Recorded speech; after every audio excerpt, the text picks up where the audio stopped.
Il existe une question si simple qu'un enfant de 10 ans pourrait la poser, mais si troublante qu'elle révèle toute l'absurdité du système financier mondial.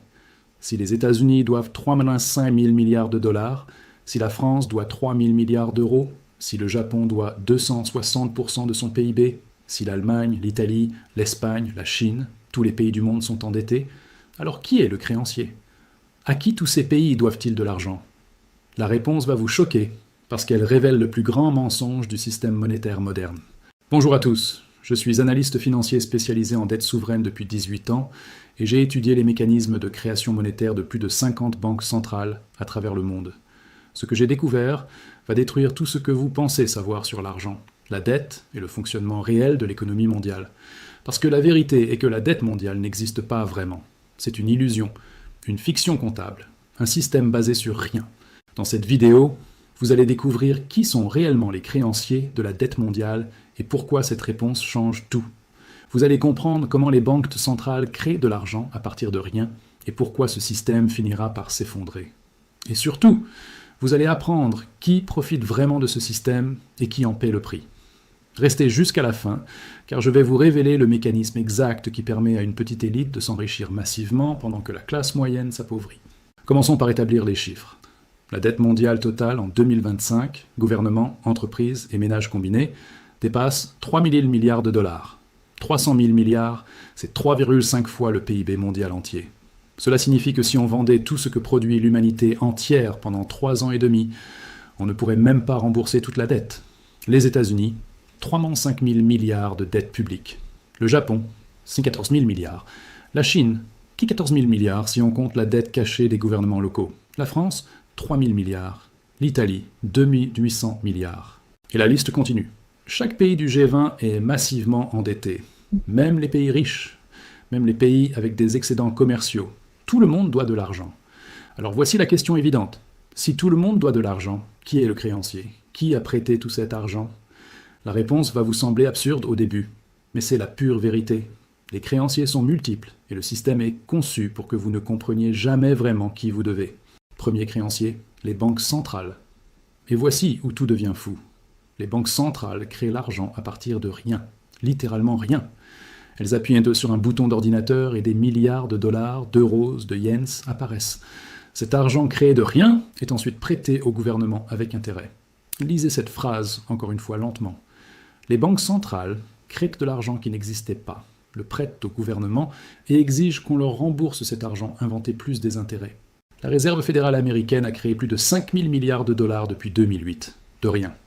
La Banque centrale européenne a créé plus de 4 000 milliards d'euros. De rien. La Banque du Japon crée des centaines de milliards de yens chaque année. De rien.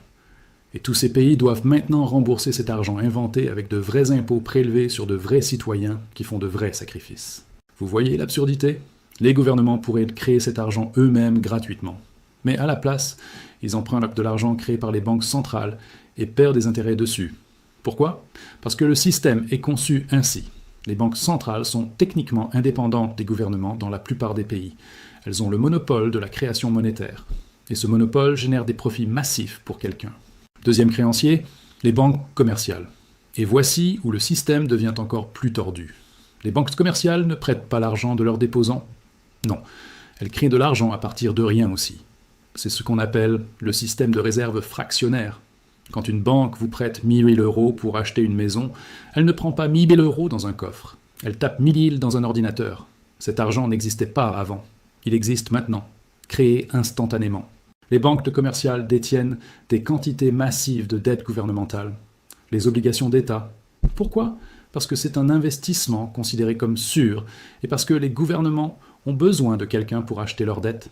Les banques achètent les obligations avec de l'argent qu'elles ont créé de rien. Puis les gouvernements remboursent ces obligations avec de vrais impôts. Encore une fois, vous voyez l'arnaque.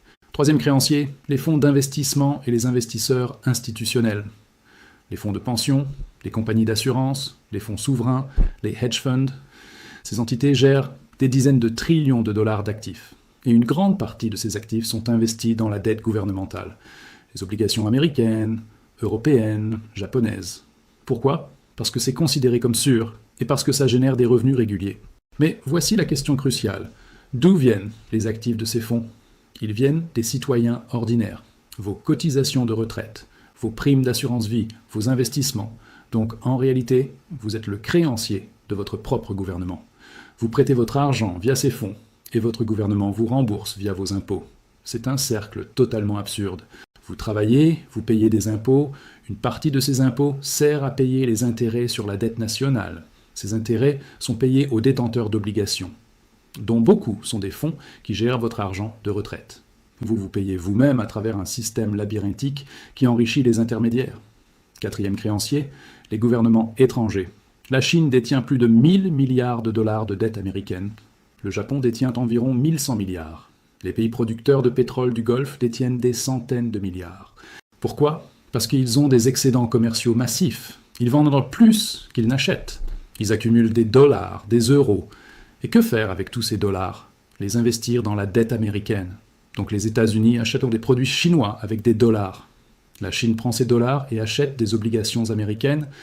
Les États-Unis utilisent cet argent emprunté pour acheter plus de produits chinois. C'est un cycle perpétuel où personne ne rembourse jamais vraiment la dette. On la roule simplement en avant éternellement. Cinquième créancier, et c'est le plus important, le futur. Voici la vérité ultime que personne ne veut dire à voix haute. La vraie réponse à qui est le créancier, c'est les générations futures, c'est vos enfants, vos petits-enfants. Eux vont payer cette dette que nous créons aujourd'hui. Chaque fois qu'un gouvernement s'endette, il vole le futur. Il prend de l'argent qui n'existe pas encore, le dépense aujourd'hui, et laisse la facture aux prochaines générations. La France emprunte 150 milliards par an pour financer son déficit. Ces 150 milliards ne viennent pas du présent. Ils viennent du futur. Ce sont les impôts que vos enfants paieront dans 20, 30, 40 ans. Les États-Unis ajoutent 2000 milliards à leur dette chaque année. C'est 2000 milliards volés au futur. Le Japon a une dette tellement massive qu'il faudrait probablement 100 ans d'excédent pour la rembourser. Les jeunes Japonais d'aujourd'hui sont nés avec une dette énorme sur leurs épaules qu'ils n'ont jamais contractée. Si vous commencez à réaliser que tout le système monétaire est une gigantesque pyramide de Ponzi, si vous comprenez que la dette n'est qu'un mécanisme pour transférer la richesse du futur vers le présent et des pauvres vers les riches, alors abonnez-vous à cette chaîne maintenant et activez les notifications parce que nous révélons régulièrement les vérités que le système financier ne veut pas que vous sachiez. Maintenant, creusons plus profondément. Comment ce système fonctionne-t-il exactement ? Pourquoi aucun gouvernement ne rembourse jamais sa dette ? Voici le mécanisme. Un gouvernement a besoin de 100 milliards pour fonctionner cette année, mais il ne collecte que 80 milliards d'impôts. Il a un déficit de 20 milliards. Que fait-il ? Il émet des obligations, des promesses de payer dans le futur avec intérêt. La Banque centrale achète certaines de ces obligations en créant de l'argent de rien. Les banques commerciales en achètent d'autres. Les fonds d'investissement en achètent. Les gouvernements étrangers en achètent. Le gouvernement reçoit ces 20 milliards et peut fonctionner. Mais maintenant, sa dette a augmenté de 20 milliards plus les intérêts. L'année suivante, il a toujours un déficit. Mais maintenant, il doit aussi payer les intérêts sur la dette de l'année dernière. Alors il emprunte encore plus, 25 milliards cette fois. Sa dette augmente encore, et le cycle continue, année après année, décennie après décennie. La dette ne diminue jamais, elle augmente continuellement. Et voici pourquoi c'est mathématiquement impossible à rembourser. Pour rembourser la dette, un gouvernement devrait avoir des excédents massifs pendant des décennies. Cela signifie collecter beaucoup plus d'impôts qu'il ne dépense. Mais aucun politicien ne sera jamais élu sur une plateforme d'augmentation massive des impôts et de réduction drastique des dépenses. C'est un suicide politique. Donc la seule option est de continuer à emprunter, de rouler la dette en avant, de refinancer les anciennes obligations avec de nouvelles obligations, éternellement, jusqu'à ce que le système entier s'effondre. Et il s'effondrera, l'histoire le prouve. Aucun système basé sur une dette croissante infinie n'a jamais survécu. Tous se sont effondrés. Rome s'est effondrée sous la dette et la débasement monétaire. L'Espagne a fait faillite 6 fois malgré tout lors du Nouveau Monde. La France a fait faillite avant la Révolution. L'Empire ottoman a fait faillite. L'Argentine a fait défaut 9 fois. La Grèce a fait défaut. Tous suivent le même pattern. Phase 1, le gouvernement commence à emprunter pour des raisons légitimes. Une guerre, une infrastructure, une crise. Phase 2, l'emprunt devient une habitude. Pourquoi lever des impôts impopulaires quand on peut juste emprunter ? Phase 3, la dette croît exponentiellement. Les intérêts s'accumulent. Il faut emprunter juste pour payer les intérêts sur la dette existante. Phase 4, la confiance commence à s'éroder. Les créanciers deviennent nerveux. Ils exigent des taux d'intérêt plus élevés. Phase 5, la spirale de la mort. Les taux augmentent, La dette explose, le gouvernement ne peut plus emprunter. Il fait défaut ou imprime massivement de l'argent, causant l'hyperinflation. Nous sommes actuellement entre la phase 3 et la phase 4 pour la plupart des pays développés. La dette croît exponentiellement. La confiance commence à s'éroder doucement. Les banques centrales doivent intervenir de plus en plus pour acheter la dette parce que les investisseurs privés n'en veulent plus aux taux actuels. Maintenant, voici la question qui devrait vous empêcher de dormir la nuit. Qui profite de ce système? Parce que quelqu'un profite. Quelqu'un s'enrichit massivement pendant que les gouvernements s'endettent et que les citoyens s'appauvrissent. Premier bénéficiaire, les banques. Elles créent de l'argent de rien et le prêtent avec intérêt. Elles ne peuvent pas perdre. Si vous ne remboursez pas votre prêt, elles saisissent votre maison qui, elle, a une valeur réelle. Elles ont créé psi l'euro de rien, et en retour, elles obtiennent une maison qui vaut pi l'euro. C'est de l'alchimie pure. Les grandes banques font des profits de dizaines de milliards par an. JP Morgan Chase, 50 milliards de profits en 2023. Bank of America, 27 milliards. Ces profits viennent en grande partie des intérêts sur l'argent créé de rien. Deuxième bénéficiaire, les détenteurs d'actifs. Quand les banques centrales créent de l'argent massivement, où va cet argent? Il ne va pas dans votre poche. Il va dans les actifs financiers, les actions, l'immobilier, les obligations. Ceux qui possèdent déjà ces actifs deviennent plus riches. Ceux qui ne les possèdent pas deviennent relativement plus pauvres. Depuis 2008, les banques centrales ont créé plus de 2000 milliards de dollars, euros, yens combinés. Les marchés boursiers ont triplé. L'immobilier a explosé. Les milliardaires ont vu leur fortune doubler, tripler.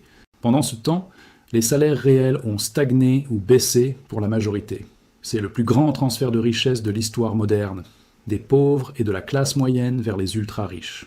Troisième bénéficiaire, les gouvernements eux-mêmes, pas les citoyens. Les gouvernements en tant qu'institution, parce que ce système leur permet de dépenser sans limite, d'acheter des votes avec des promesses coûteuses, de financer des guerres sans lever des impôts visibles. C'est un système de taxation invisible. L'inflation causée par la création monétaire est une taxe sur tous ceux qui détiennent de l'argent liquide, une taxe qui ne nécessite aucun vote au Parlement. Quatrième bénéficiaire, l'élite financière. Les gérants de fonds, les traders, les banquiers d'investissement, les consultants financiers. Tout ce système complexe et opaque nécessite des millions d'intermédiaires qui prennent tous leur part. Chaque transaction, chaque prêt, chaque obligation, quelqu'un prend une commission. Ces commissions se chiffrent en centaines de milliards par an globalement. Et qui paie pour tout ça? Vous, le citoyen ordinaire. Vous payez à travers vos impôts qui servent à payer les intérêts sur la dette nationale. Vous payez à travers l'inflation qui érode votre pouvoir d'achat. Vous payez à travers la stagnation des salaires pendant que le coût de la vie explose. Vous payez à travers l'austérité, les coupes dans les services publics, les retraites réduites. Vous payez toujours. Le système est conçu pour extraire la richesse de la majorité et la concentrer dans les mains d'une minorité. Ce n'est pas un accident. Ce n'est pas un bug. C'est la fonctionnalité principale du système. Maintenant, que pouvez-vous faire? Comment vous protéger dans ce système truqué? 5 stratégies essentielles. Stratégie numéro 1, ne gardez jamais trop d'argent liquide.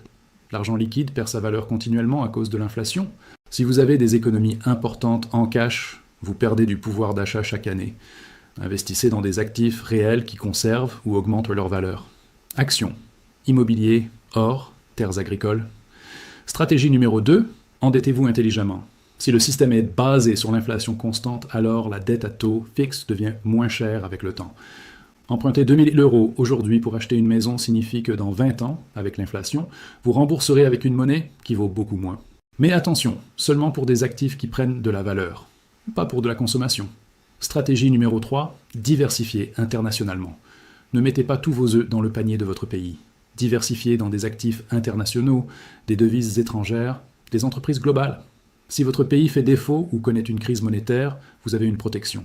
Stratégie numéro 4, développer des compétences à haute valeur. Dans un système où l'argent perd sa valeur, les compétences gardent la leur. Devenez excellent dans quelque chose de rare et demandé. Votre capital humain est votre meilleur actif. Stratégie numéro 5, éduquez-vous financièrement. Le système est complexe intentionnellement. Il est opaque par design. Ceux qui comprennent les règles du jeu peuvent jouer. Ceux qui ne comprennent pas sont joués. Lisez, apprenez, comprenez comment l'argent fonctionne vraiment. C'est la compétence la plus importante du XXIe siècle. Voici la vérité finale. Le système de dette mondiale n'est pas soutenable. Il s'effondrera. Ce n'est pas une question de si, mais de quand. Cela pourrait être dans 5 ans, 10 ans, 20 ans. Mais ça arrivera.